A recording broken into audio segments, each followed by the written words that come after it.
really can't tell you how incredible it's been working with Juney in preparing for this. I consider her a colleague, but most importantly, I consider her my friend. And Juney really has the distinct honor of being an appointee under 3 governors. How interesting is that? She was appointed by Governor Brown in November 2011 to hold her current position. She is the Chief Deputy Director at the Department of Rehabilitation. This is her second stint as a Chief Deputy Director after being appointed in February 2010 by Governor Schwarzenegger, and in that role at the Department of Child Support Services, DCSS. And then she was also appointed by Governor Davis in the role of Assistant Deputy Director of Operations and Accountability in 2002. She has a decade of executive experience and over 30 years of public service.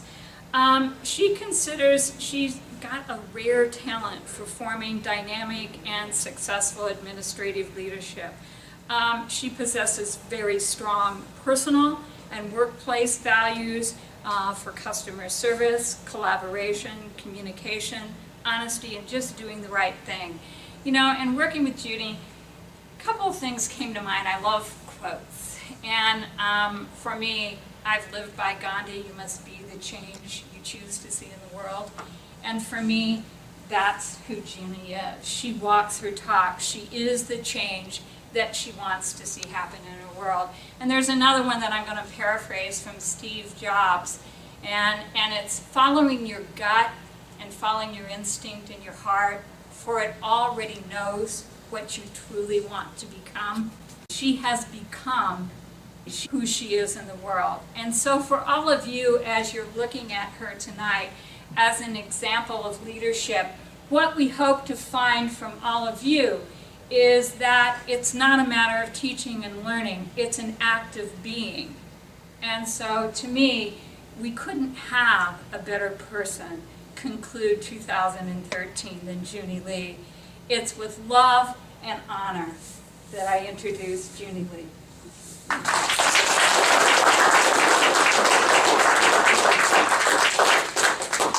Hello everyone. It's really a pleasure to be here tonight, and I really want to thank you for your commitment of time.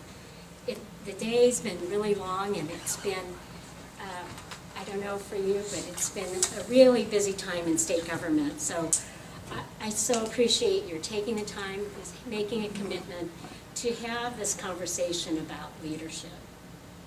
And I want to acknowledge APSIA and USC Price for really taking on a topic as big as leadership, which is so impactful to every organization, particularly government. It's something that I think we can study and learn about, and yet still feel like we don't have the answers. My goal tonight is really not to share with you information to make you a more effective leader, and I hope that that will happen, but really my intent tonight is to increase your awareness and your understanding about the yin and yang and its impact on leadership, its balance and integration, and how it will make you more successful in your career and in your personal life, wherever you are. How many folks know about the yin and yang?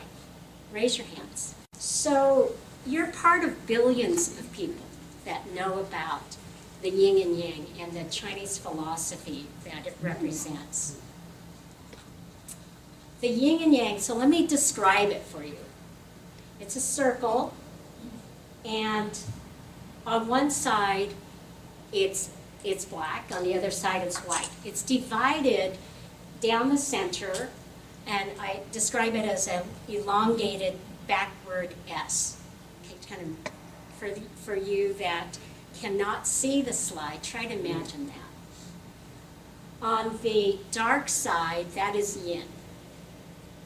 And the yin represents female, passive, creative, soft, people-focused, and dark. But it's got a little white seed, a white seed of yang that sits right in fattest part of that black side. On the other side is its opposite. It's white. It's the yang. And that the characteristics for yang is male, active, practical, hard, task-oriented, and light. And in that white yang is a black seed of yin. So for this talk, I'm going to be talking, I think, for around an hour. And there's a lot that will be on me to talk, but I would like to make this a dialogue. And so I'm going to invite people to be part of this conversation, and I brought with me something to share to encourage you. This is not food, but what I do have are yin and yang balls. So if being part of the dialogue, you will get a yin and yang ball. So let's talk about the yin and yang a little bit and what it really means, the Chinese philosophy of yin and yang. It's got four primary aspects. The first is opposites. It's the dualities. It's the things that are opposing forces. So what is it in leadership? What are some dualities in leadership? Confidence and humility. What are some other dualities or opposites in leadership? It's also things like being authoritative or being consensus building, or being responsible or abdicating. So the second characteristic is interconnected. And I heard Becca use interconnected, integrated, interdependent, and that's what it is. It's they need each other. These are opposites, but they can't live without each other. Kind of like my husband and me. Negative images. So as leaders, what are some of these interconnected issues that we deal with every day? It's almost budget time, so what is it, folks? It's the money. It's the people. It's the projects, right? They're interconnected. You can't have one without the other. And there's going to be conflict. And then there's balance. So when we looked at the yin and yang, and as I described that symbol, that black and that white just kind of flowed into each other. And they formed a circle, a balance. And we need balance in our lives. We need balance in government. It's a circle.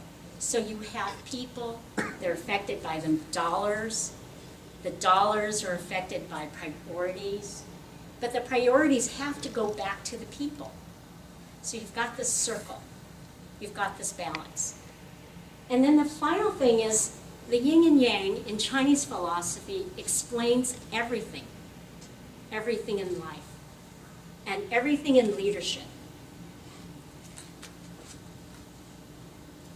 So you heard I've had a long career, and I've been studying leadership probably for the last decade. And for me, it was probably in the last year I really started to understand that the essence of leadership is captured in the Chinese philosophy of yin and yang. It's that integrated and balanced approach that we have to take as leaders. The philosophy of yin and yang is very simple, but to apply it every day is not. It's complex. Oops. So I've broken down my talk into 4 parts. The first is my personal yin and yang. And I discovered because I'm the age I am now, that's kind of lengthy. Part 2 is my work yin and yang. Part 3 is yin and yang, leadership development. And part 4 is the essence of yin and yang, leadership. So My personal yin and yang is my backstory, and it has influenced who I am as a leader. It's got opposites and contradictions. It's good and it's evil. It's hard and it's soft, and it's death and it's birth. And so with that segue of birth, I'm going to start with my yin, my backstory. I was born in Sacramento many years ago. Well, all right, the truth is many years ago. But maybe not quite as many as Gary. Or Jeff. Boy, some people are looking to get 86. Not 86. No! So, born in America and being an American is my yin. Now, I'm going to talk about my backstory, but as I do, I want you to think about your own. Where does it start? Does it start with your birth? Does it start with a major event? When you got married? Like that's what I tell my husband. That's when you began your life. Or, you know, when you started state service. So that's my yin. But my yang is my Chinese culture. While I was born here in the U.S., I was really raised with pre-revolutionary Chinese traditions. My father came here to this country when he was a young boy, probably about 8, 10. And he came because his father had passed away in China. And so he came to work and to earn money, and everything, at least half of everything he earned, he sent back to support his family. When my father became of age to marry, it was more than, a decade later, he would travel back to China. And through an arranged marriage, he married my mother, who was at that time 18. The plan was he would marry my mother and they would come back to the U.S. Well, that didn't happen. That didn't happen because of the Chinese Exclusion Act at the time. So in Chinese culture, when you marry, you leave your family, you leave your village, and you go to the village and the family of who you marry. So now know that my mother didn't even know this man. She had to leave her family, and she left her village. And she stayed there for more than 12 years before she could be with my father again. So my mother has been through incredible things. When I have a bad day, I think, stop complaining. Look what your mother has done. So my family, we spoke Chinese. We only spoke Chinese because that was the only language my mother knew. My oldest brother failed kindergarten. I don't know if you can really do that, but he failed kindergarten. And we never really spoke about it, but I can imagine that it was very embarrassing. And at age 6, my brother started to dig in and study. And he had to work hard to try to get out of kindergarten, to promote to the next grade. And it's not as sad as it sounds, because he got to do things like watch TV to learn English. And it turned out okay for him, because later in his life, he got promoted in grade school, so he caught up with his classmates. And today, he's got his doctorate in engineering. And at the age of 50, he's started running marathons, so he's doing fine. But he taught me how to reject failure, how to persevere, and how to work hard. So let's just talk about this a little bit. There's another opportunity for yin and yang goals. So, failure or leader? Who is this person? He was told by a teacher he was too stupid to learn anything. He was told by a teacher he was too stupid to learn anything. And it's not my brother's teacher. So. Einstein. It is Thomas Edison. Wow. Thomas Edison. Okay, this person failed the 6th grade.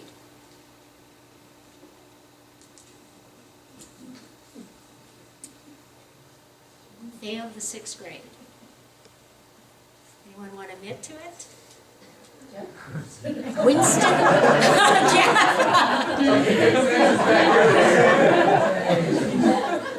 No, you don't get a ball. Winston Churchill.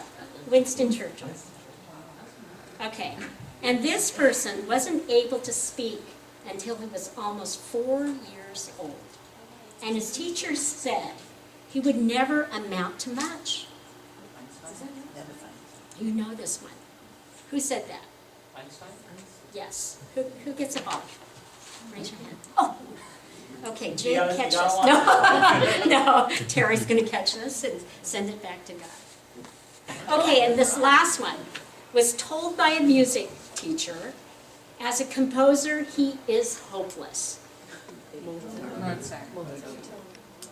Beethoven. All right, here we go. Very good. Okay, this is a picture of my family. We don't have a lot of family pictures, and I really love this one. I'm probably, I think I'm about 1.5 maybe there. I'm not sure. I think about 1.5. And my oldest brother is probably about 5 or 6, right around the time when he had to be held back from kindergarten. He's on the right. My second oldest is on the left, sitting on the seat, and he was probably right about 4 then, and then the littlest one leaning against my mother was probably about 3. So as soon as my mother made it to the U.S., they started a family. And my mother was in her 30s. She had a first son, then she had a second son, and then she had a third. And so culturally, she had done her duty as a wife for bringing sons into the family. But my mother told me that she kept trying until she could have a daughter. And for me, of course, I'm very thankful, but I always thought of my mother being so courageous and so bold, because in a culture where boys are revered and girls are second-class citizens, this was unheard of. I considered my parents philosophers and leaders. They were immigrants, and they didn't have much, but they taught us leadership values: integrity, respect, compassion, and caring for others in need. They owned their own business. They worked no less than 12 hours a day, every day. And they instilled in my brothers and me a hard work ethic. But we were not too much different than maybe even your parents. They struggled, but family was everything for them. And so think for yourself, what did you learn from your parents, your upbringing? What have they taught you? And to make, you the leader that you are today. The man, the woman, the husband, the wife, the father, the mother that you are today. Here I am with my 3 brothers. I thought about this a little bit because, I'm the last of this series, and 3 men went before me, 3 brothers, and here I am. So, my brothers, my parents were the obvious leaders of our family, right? But my brothers also taught me that there were other leaders in the family organization. And mostly, they were the bosses of me. But they taught me a lot in terms that we were a team. We played together, we worked hard, We watched out for each other. We were a team. They were the Yangs, and I was a Yin. And they also taught me that I needed to be a little bit of a Yang to survive in life. So I learned things like how to change a tire, how to change the oil, how to give my car a tune-up. My brothers taught me to stand up for myself and to fight if I needed to. And so they created a balance for me. They and my parents were my early leadership role models. So who were yours? Educational opposites. Similar to first generation Americans, I didn't excel in English, I excelled in math and science. And I was nerdy, I was in honors calculus, I was being tracked to be an engineer or a biochemist or an economist, like my brothers. However, I grew up in the 60s and 70s and influenced by the 60s and 70s and the social change. So instead of engineering, I went into applied behavioral science and focused on community development. And so my education was like a yin and yang. And I didn't even realize that integration would later help me in my career. And I'll share with you a little later, but is there anyone else that had that educational divide, or where you went in different paths from where you thought your strengths were? So here is my perfect yin and yang. This is my husband. We have been married 37 years and counting, but who's counting? I hope he remembers. I met my husband Terry in a martial arts class. And if you knew my husband, you would know that we are like the yin and yang. We are opposites. We're contrary forces, and yet we're very interdependent, and we're mostly balanced. We're each other's universe. My husband is a quiet leader. He is a man of a few words. And what he taught me about leadership is that in communication, the most important part is listening, except when he's watching the game. And I'm going to quickly share a couple of pictures of my kids. This is a picture of my son-in-law, Mike, my daughter, Corey, our littlest Yin, Aubrey, and my daughter, Corey, is a typical Yin. She's female, she's soft, she's compassionate, she's creative. When my mother had cancer, my daughter was about 7 or 8, and she just loved taking care of my mother. She bandaged her wounds. She had a chemo port that she would clean. She would dispense medicine at that young age. She would help take her temperature. She just wanted to play doctor, and we let her play doctor. And my daughter also has a little bit of that yang, that seed of yang. She's very task-oriented and very driven, and it had served her well. This is a picture of my daughter and my son-in-law at their medical school graduation. This is my son, Eric. He's the oldest, and he's holding his yin, Isabella. My son is a typical yang. He's male. He's task-oriented. He's hard. He's practical.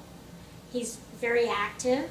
And when he was young, he was a great negotiator and a great debater at the age of 2. You may have some. If you have kids, may have some like him.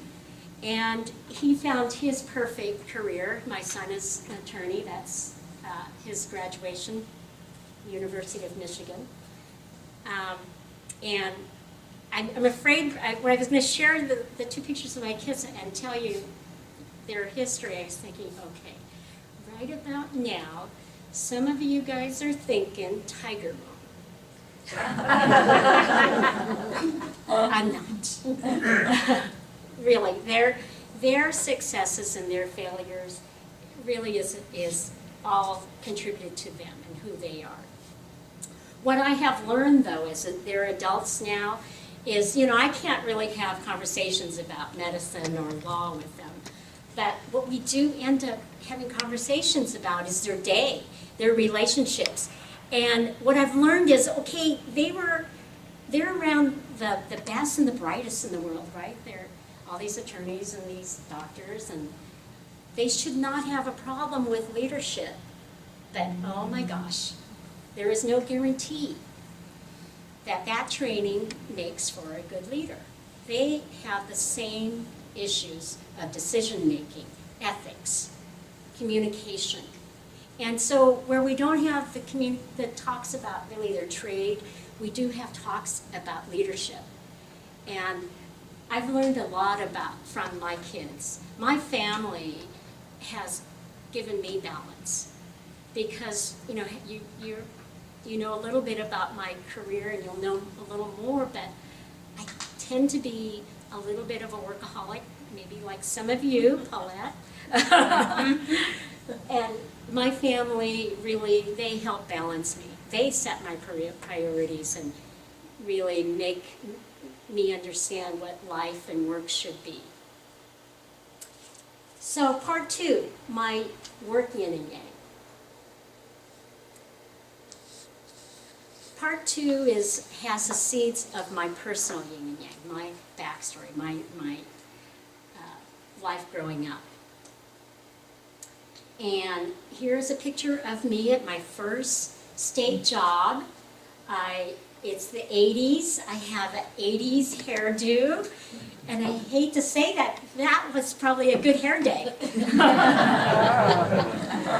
I was young and I was full of hope and enthusiasm.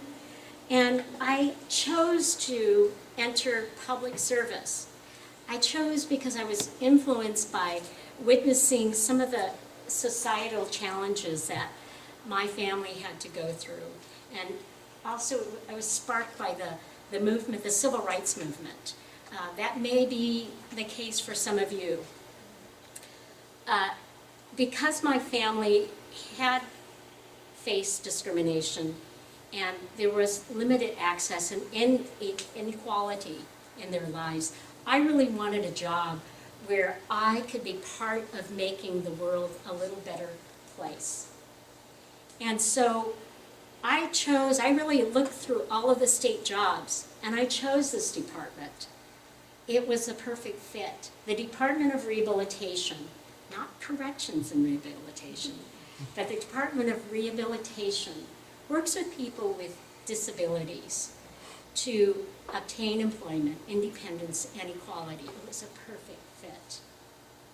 So, what influenced you in your first job? Your first real job, not probably, waiting tables or serving coffee, but what influenced you for your first job? Okay, so 18 years, I spent 18 years as a counselor. And I made a 180-degree turn. So I surprised myself and I surprised my colleagues that I would change careers. And I'll tell you why I changed careers. I think, Terry, were we working together? I think so, yeah.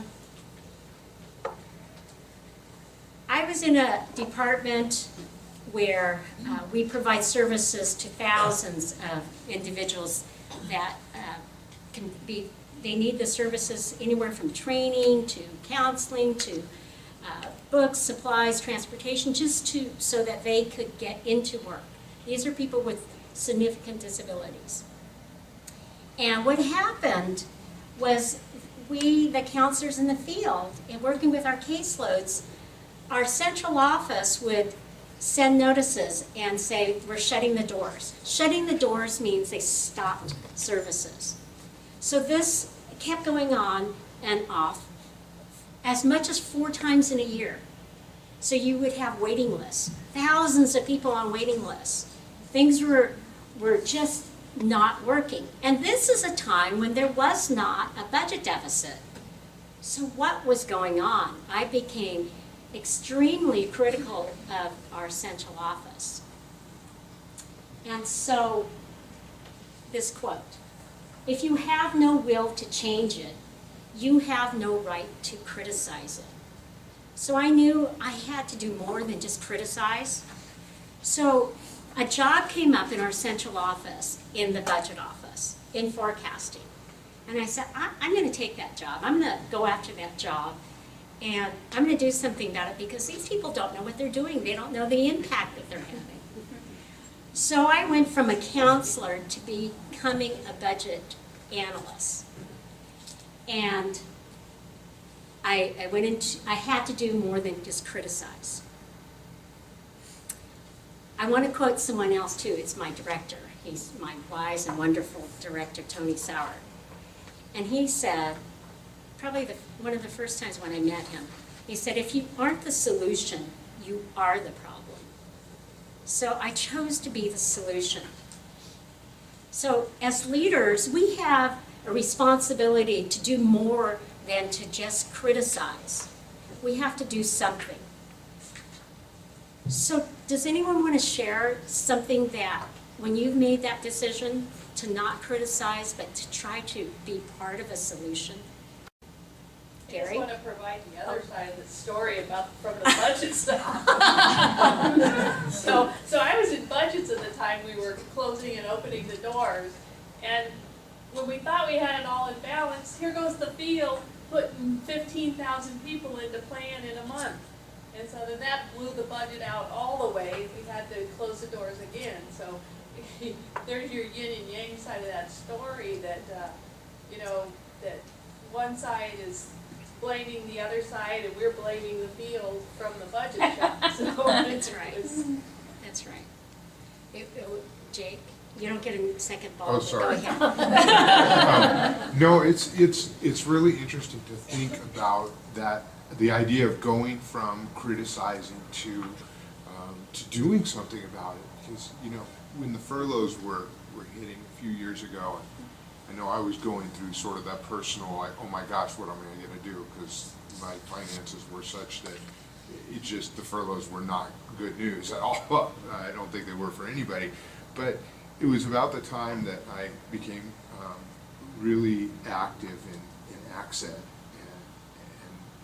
started taking on some leadership responsibility there. And I noticed that as soon as I started really saying, you know what, I'm not going to complain about the furloughs. There's some stuff I can do to make my little part of the world better, my working world, and I'm going to do it.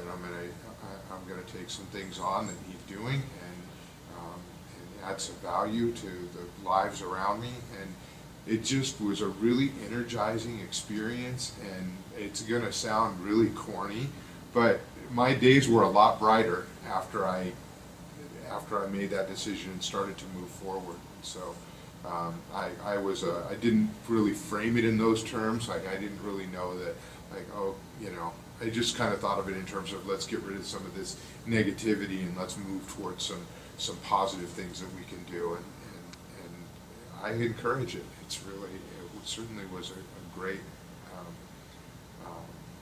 move for me. Well, it's a great example of the yin and yang. Criticizing, moving away from criticizing to being part of a solution. And so if you, I'm sure you're thinking about times when you've done that. And I would encourage you to look for opportunities to always do that. So I went from a budget analyst, from a counselor to a budget analyst. I was running numbers, and it was also a time when I was running races. A year after I joined the budget shop, services stabilized, and they've been stable since. This is a picture of my mentor. The guy on the right is Vern, and the person behind me on the left is Teresa Corielli, who is our deputy director. So this job, I was able to do it because I had a strong math background. So think about when I was a youth and I was being tracked, I was that nerdy kid. Went from nerdy kid to the cool kid of the counselor, and now I came back. And it is that duality. It's the interplay of those skills. But what was more important and why I think I was successful in what I was doing was I brought the field perspective. So as Teresa described, counselors in the field and what they were doing in response to doors shutting, I could understand that. And in understanding the dynamics of the people piece of it and interpreting that in the numbers and the dollars really helped us to stabilize, because we could then predict what it would take to keep those doors open. So that experience gave me another opportunity. I got to create the first fiscal forecasting unit for the department ever. We never had one. And I got the honor of being the chief of that section that works so well today. So part 3, Yin and Yang Leadership Development. So I went from counselor to budget analyst to manager of the first fiscal forecasting section in the department. And one day of just doing my job, just going in and doing my regular work, I caught the eye of the director. And it's really true when that saying about you're always interviewing for your next job, it's very true. I didn't know that I had caught the eye of the director, that my ability to translate field and program experience into numbers was something that she thought was innovative and creative and good for the department. So that led me to my next career opportunity. I got my first governor's appointment. I was the assistant director for operations and accountability. It was a quick move. It was a move, within 2 years that I was now in my first executive position. So I was forced to learn about leadership. The job required it. It was cross-divisional. It dealt with all of the priority projects for the department. And I had to know how I could work effectively with everyone else in the department, all of the other executives. So it forced me to start learning and studying leadership. So think about a time when it has occurred to you that you needed to learn about leadership. When was that? Was it a specific time? Were you applying for something that you knew, okay, this job is going to require it. This is the only way I can be successful. So we were not the only ones thinking about leadership and pursuing leadership. There was just an explosion. Organizations all over the world were in pursuit of leadership. People got it. In the old days, when Gary was young, leadership meant the bottom line. It meant money, making money. But today it's about people. It's about people.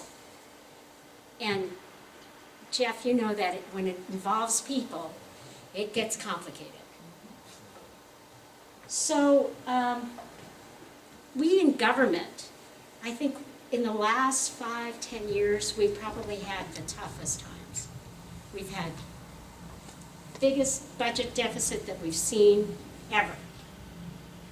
We've had furloughs, not 1 day, not 2 days, but 3 days. 3 days. How can you take a 15% cut in pay like that? We've had resources cut.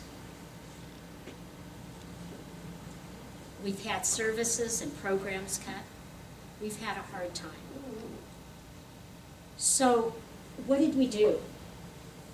The California Health and Human Services, the agency that our department is under, the agency which serves the most vulnerable people in California.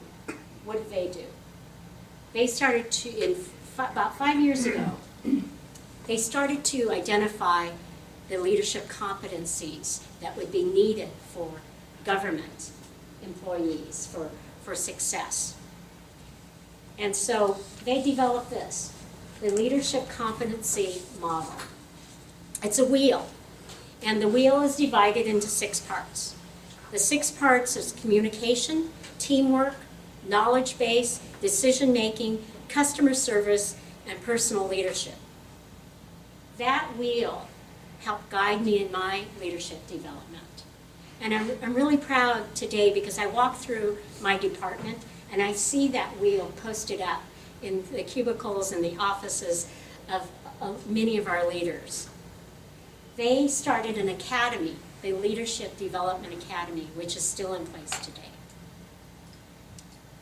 So, in the last 10 years, this whole explosion of leadership.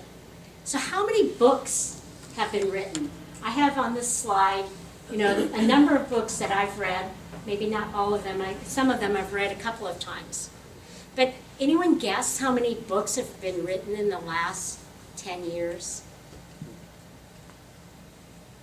Come on, Mika, you look like you've got a guess right there. Hundreds probably. Hundreds? Not quite.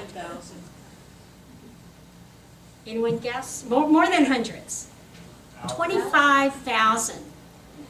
25,000, more than you can read in a lifetime. So there's one book, it's Jim Collins, Good to Great. Anyone read that? Good to Great? Good book. Read that twice now. So Jim Collins, every time I read it, it's something a little different. But I picked that book because there is a yin and yangness of his book. And I don't know if you read it again, you might see it.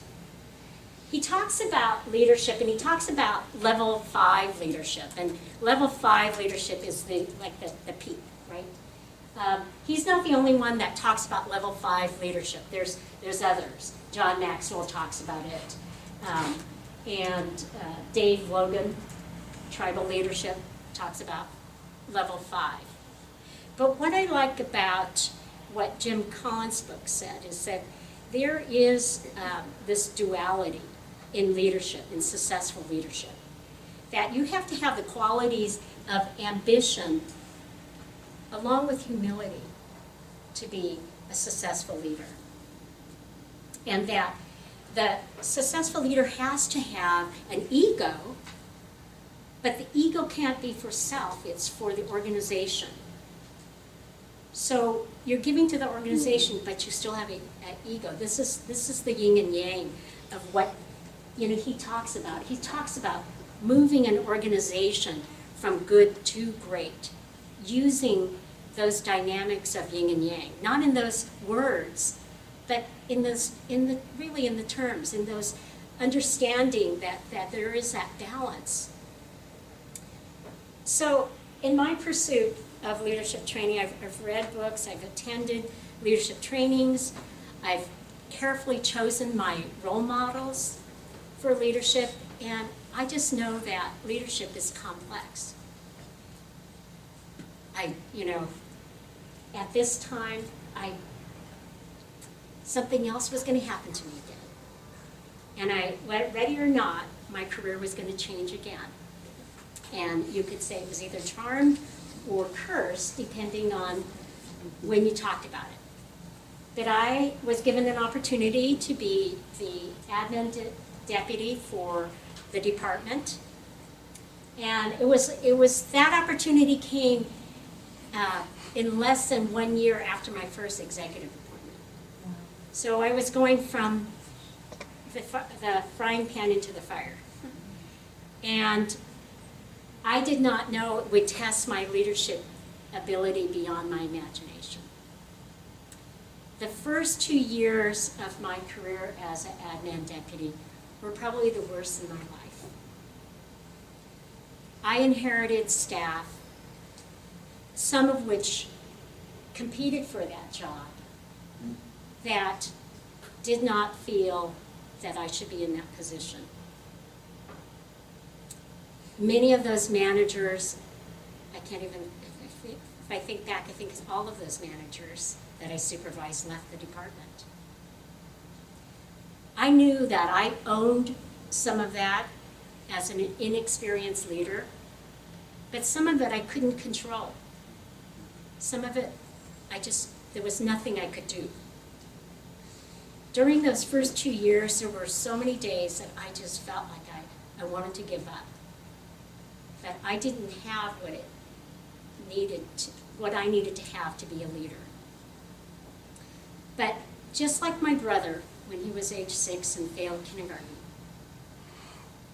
I just dug in. I studied, and I was determined not to fail. And so, consistent with the yin and yang, where there's bad, there's also good. And I was fortunate because there would be a lot of good. I got to hire and to bring on my own core managers, my own team. And I threw everything I knew about leadership into this job. So I knew I was still a grasshopper in terms of leadership. I was still new. The agency competency wheel of 6 core competencies, I studied them, but it almost seemed too big, too much. So I had to simplify things. I had to take it down and distill it in the way that I could use it and apply it. So I picked 3 things, my 3 C's. And it's communication, collaboration, and customer service. And that's where I put my focus. So I looked at the division and I said, what do I do to increase communication? The division never had a division-wide meeting. Never had one. The department had been around for 40 years. 200 staff, never pulled together. So we had our first ever division-wide meeting. I tore down silos. I tried to bring those sections that were so interdependent on each other together. And we did so by creating knowledge base, collaboration. And it was taking experts from every section and allowing them to lead and to teach. So knowledge-based training was created, and it's still in place today. But it forced that collaboration. And then customer service. We talked customer service. We built it as a culture, like you do in private industry. Customer service is key. We became a little bit like private industry. We had to know our customers. We spoke customer service. We put it in our duty statements. And the most important thing was we pulled in the customer we serve into the job that we do. So everybody understood they touch the lives of our consumers. Well, simplifying helped me and led to my next success. So in 2010, I became the Chief Deputy Director for the Department of Child Support Services. I call this Team Yang. And I was appointed by Governor Schwarzenegger. I call it Team Yang because this department is a multi-billion-dollar department, creates revenues, collects child support, sends out child support. IT staff alone is over 300. It's extremely business process, extremely project-oriented. And the quote on the bottom, "On time is the new late," is from my director there, he's standing in the center. And when I came into that department, I was not sure if this was going to work. I came from, my people orientation, but I brought my 3 C's.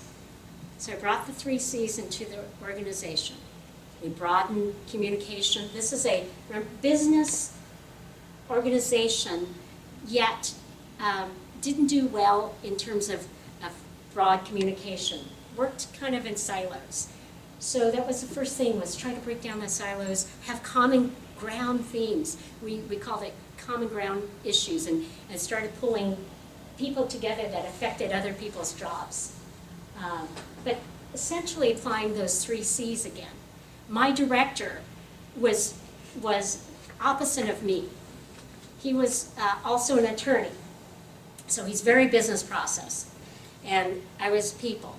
But we made a great team. We complemented each other. We were opposing forces, but worked really in harmony. And the comments from the team and the smiles that you can see, that we were often told that we were the best team that the department had. But that wouldn't last. My director retired after less than 2 years.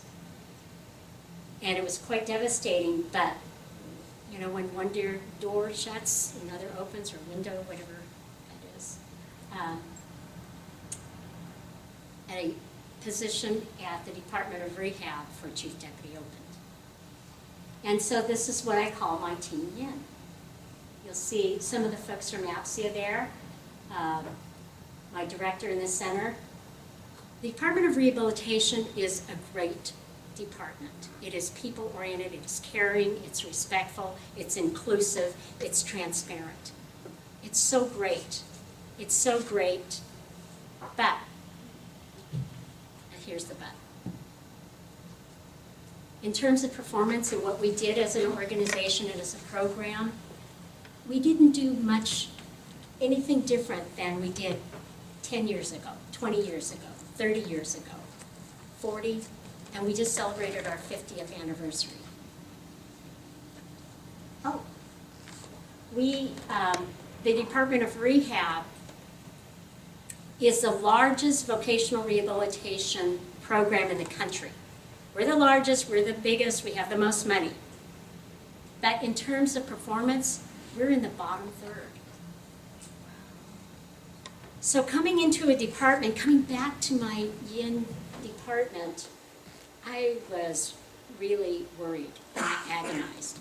How will I be the chief deputy of this organization, and how can I bring it up from good to great? So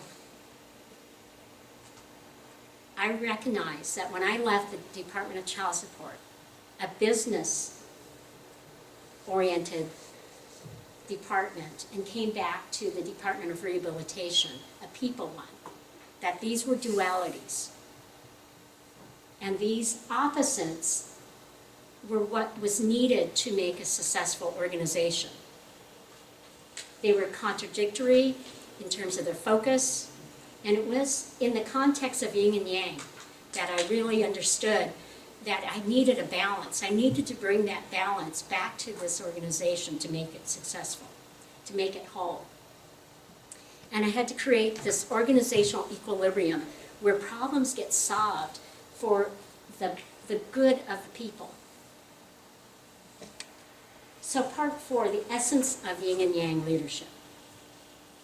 So it was at that time that I really understood that Yin and Yang captured the essence of leadership, successful leadership, that there was a balance, there was an interplay between the people and the business, the soft skills and the hard skills, and that there were not really enough organizations, there were not enough leaders that really understood that understood the holistic approach to leadership and success.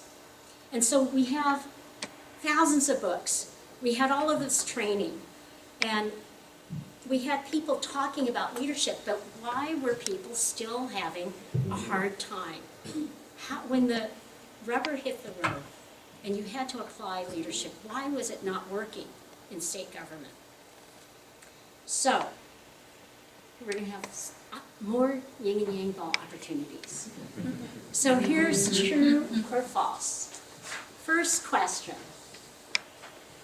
or first statement, true or false. Everyone can be a leader. I used to think everyone could be a leader, but I started looking around my department, and we would say that, you can be a leader, you can be a leader. But then we started recognizing that not everybody could be a leader.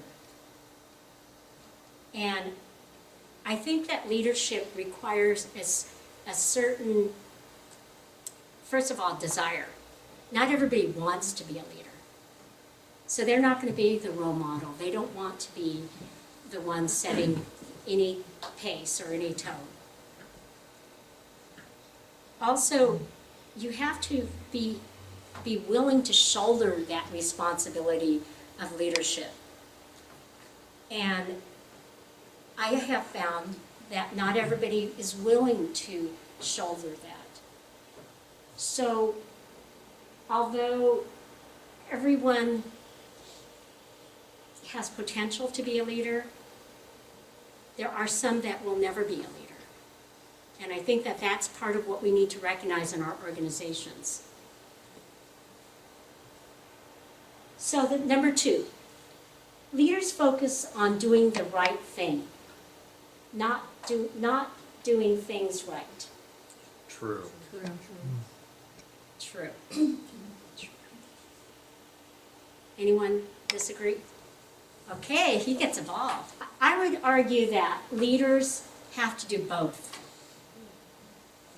That sometimes you want to do the right thing, but you have a responsibility to either the people you represent or, another issue.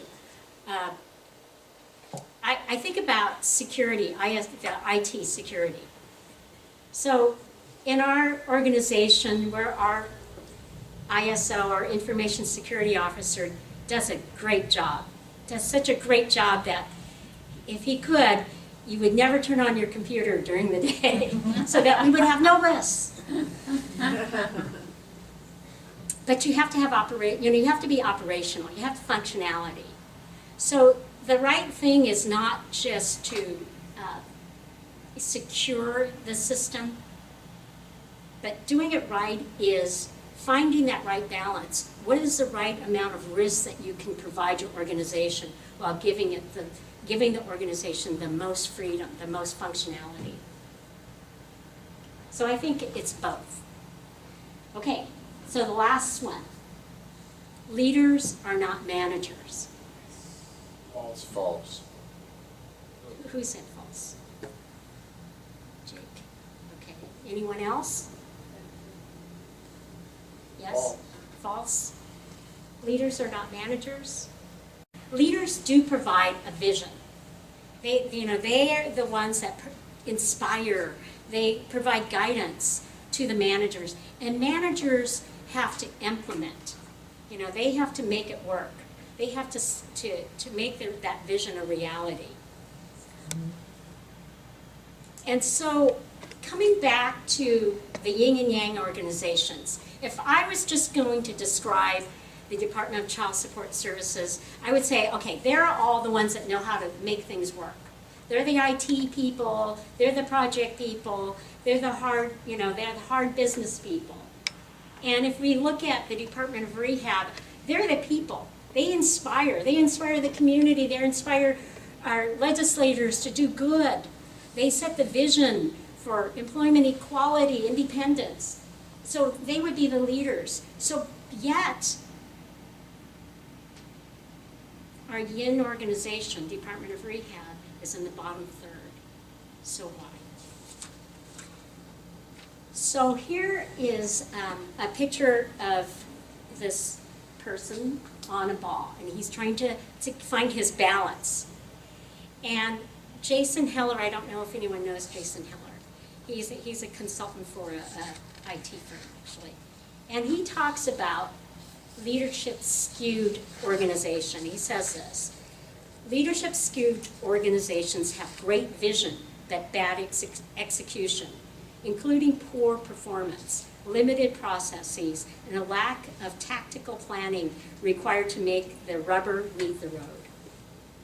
And he also says that if you're a management skewed organization, you often fail because you fail to see the bigger picture. You can be penny wise and pound foolish in defending the status quo. There's a lack of strategy and planning, and the principals are just continuing the current process. So I thought about this because I came from a very business-oriented organization back to a very people one. And if I was going to be chief deputy director to try to raise this organization, I had to take it out of the bottom third of the country, its counterparts in the country. So I thought about it as a yin and yang. I've taken the yin and yang symbol. Remember, you have this elongated backward S, which divides the two colors of black and white. And I've dissected it. There's 4 lines going through it horizontally. And I have the white side as leadership and the black side as management. I put A, and that is for an analyst. S is for a supervisor, M for a manager, and E for executive level. And I've thought about our organization in this way in terms of developing our staff. Because the analysts, we have to have leaders everywhere. And yes, you do set you can lead in your own areas. But the analyst has to learn those hard skills, those management skills. But they also have to have leadership. But in their role as an analyst, they have to have more of those hard skills than they do of the leadership skills. And then as a supervisor, it's gonna expand. You're gonna need more of those leadership skills, less of those hard skills, those tactical skills. And as you go up to management, even more leadership. And then when you get up to the executive, when you get up to that very top part, you're not going to hardly see any management skills, but you can't be void of it. We need leaders and managers throughout the organization. And so every position, analyst all the way up to executive, has to have a balance of both. And when we expect that of our analysts to have those hard skills, and our managers yet to have those leadership skills, it brings that balance into the organization. So think about where you are in this picture, in this dissection. I think for myself that really was my progression, except I jumped up too fast and I wasn't quite ready for that. But I had to have that basis. I had to have those skills. And that's what Jim Collins says in Good to Great, that you can't pass up any of those levels. You have to have a base. You have to work with those hard skills. You have to develop those and the leadership skills. But you can't skip a step. You can't skip a step to be successful. And you could use this same theory, this same model, for almost all of our competencies. So if you look at communication, customer service, collaboration, you have to think about communication. Is it too much? Is it too little? Who should know? What should they know? It has to be a balance. And when you're talking about customer service, well, you're talking about who's your customer and then who else is your customer. I was in the store the other day, and I know that these checkers must have just gone through customer service training.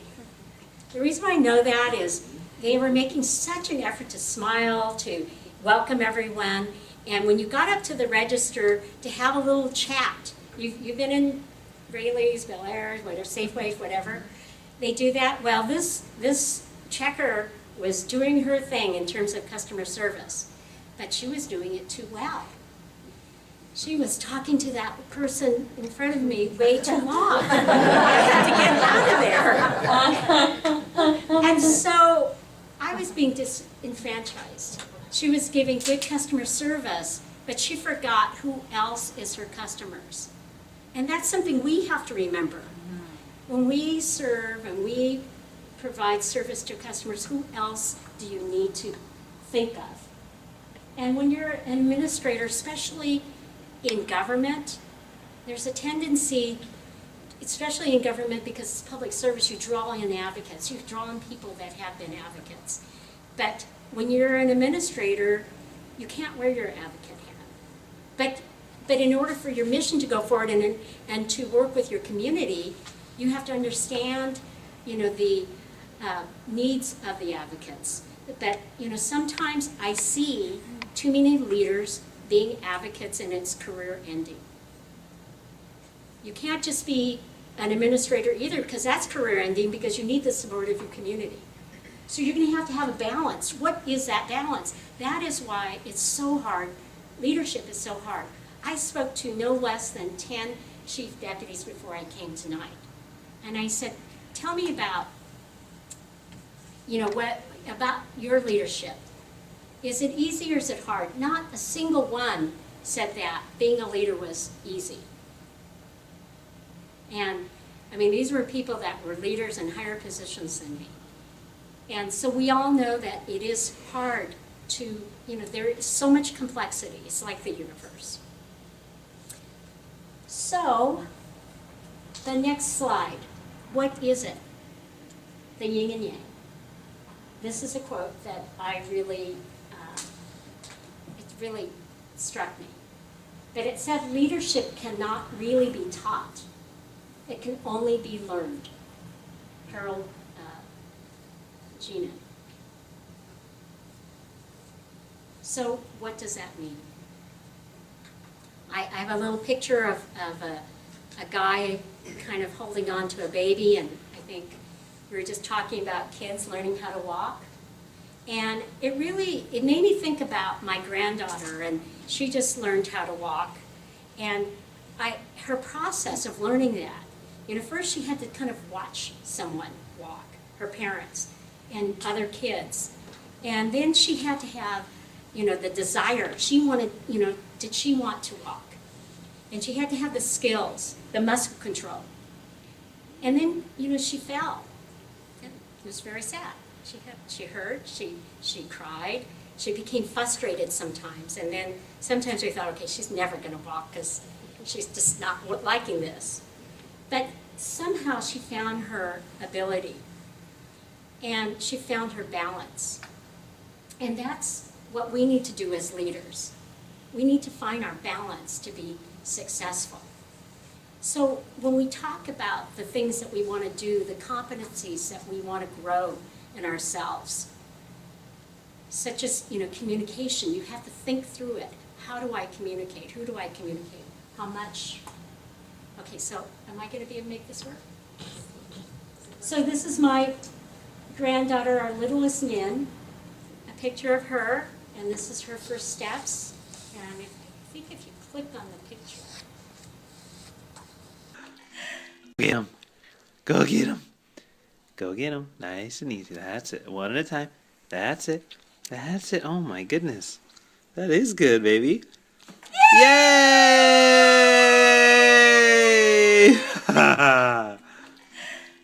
She got it. And so approach your learning about leadership in that same way. You've got to try. And everyone in this room walked in here. So you found your balance. You knew how to make it successful. For me, leadership is, I've studied it for over 10 years. And it's really an everyday study. Every day. For myself, I try to read something about it, listen to something about it. I go into work and talk to Joe about it every morning. And I really strive and I struggle to find the right balance in how to lead. I never let it lose the focus. I don't lose my focus on it. I just consciously try to keep my focus on leadership because I know it's that hard. I'm at the point where, Aubrey is just learning how to walk. I haven't learned how to run yet. I try to keep things simple for myself. Like I didn't go after all those 6 competencies. I try to break it down into 3. Every year I do one thing that helps me just keep focus. And I pick a word. During our budget cuts, when it was doom and gloom in the state, my one word was courage. Because it takes courage to lead, and you're going to have to make tough decisions. So that was my one word for focus. This year, my word was balance. And that was even before I knew I was going to speak today.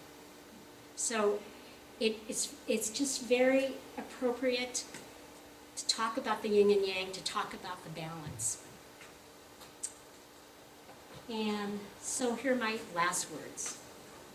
Discover your backstory to leadership, because who you are really will influence how you lead. How you grew up, your backstory, your early leadership role models.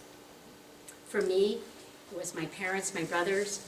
It was me being born here in America, yet having a Chinese culture. Achieve your leadership balance through the understanding of yin and yang. For me, understanding that the context that there is balance, there's opposing forces, there's dualities, there's contradictions in leadership, has helped me understand leadership more and to be more successful. That there's an interconnectedness into every contradiction. So it's the leadership and the management skills. That you need leadership at the top, but they also have to have management skills. And then you need leaders all throughout your organization, but they have to have those hard skills to move your organization forward. And then finally, that leadership cannot really be taught. So it's not going to all the trainings and reading all the books. It can't just be that. It can't be from outside in. It also has to be inside out. It can only be learned, like walking. So that concludes my talk. Thank you very much for your time.